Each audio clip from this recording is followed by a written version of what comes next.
welcome back again. So, ayan. So, welcome sa aking YouTube channel. So, for today's video ay gagawa na naman tayo ng another reaction video. At walang iba kay Mommy Oni or Tony Fowler. So, kilala naman si Tony Fowler dito sa Pilipinas bilang isa sa napaka-controversial na vlogger dahil sa kanyang mga music video, sa kanyang mga content. Ayan, so, ayun, mga ilang buwan na nga nakalipas na pumatok yung kanyang mga music video na talagang kumuha ng audience. Bulol yan. Audience impact ng mga basher. Ayan, so may mga basher noon, ang dami-dami as in, kaya nag-trending yon. Pero ngayon, muli siyang nagpasabog at umingay naman ang kanyang pangalan. So, another music video na nakakuha naman ng atensyon ng karamihan. Another music video na ano yan? Bulol na.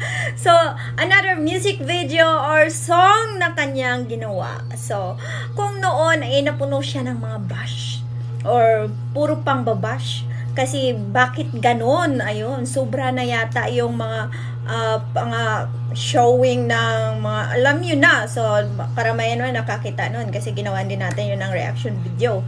So, ngayon naman, ang iba naman ay kumuha na o pumukaw naman ng mga atensyon, lalong-lalo na sa mga single moms. Ayan. So, maraming humanga, maraming napaiyak at maraming napakomment ng mga positive feedback kay Mommy Oni dahil sa lahat ng ginawa ng kanta niya ay ito yung may pinaka magandang mensahe. Ayan, lalong-lalo na sa mga single mom na hindi nakakatanggap ng sustento.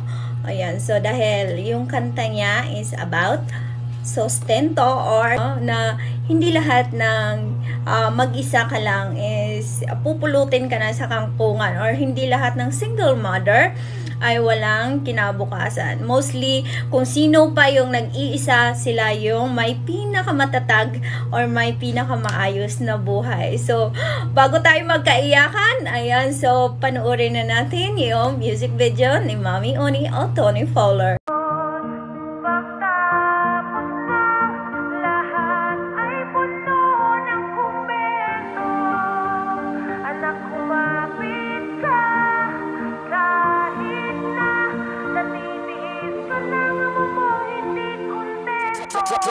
Solomon Starks.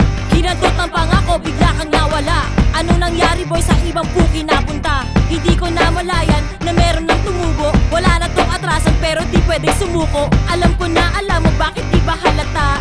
Siyam na buwan kong tinala, ba't kawang kamuka? Puro trabaho, sakripisyo ang dala-dala. Wala man lamang amusta kahit na sino pa. Di ko to ginusto, pakiramdam palaging kapos. Responsibilidad mo kailangan ko pang ilimos. Anak, kumapit ka, bubuhayin ka mag-isa kahit wala kang ama. Puki ng ina. Pagod na pagod. Matapos na lahat ay buto ng komento. Anak, kumapit ka kahit na natitiis ka lang o hindi kontento.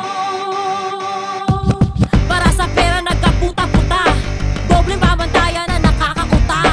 Feeling dalaga pag gustong magpahinga, pero lalaki na walwal ay ayos lang sa kanila. Nakakatangina, bakit ganyan ang pagkukumpara? Isang mali pa lang na i-level na masamang ina. Marami ang nakuhumaling sa ideya ng pamilya. Paano pa mag-aanak kung sawa na sa sistema? Leksyon ang dala-dala kaya pinili ang karera. Huwag kang magtaka kung ba't babae na ang alpha. Kaya mong punan kahit ano pa man ang kulang. Baka tandaan, nanay ka, hindi ka basta nanay lang.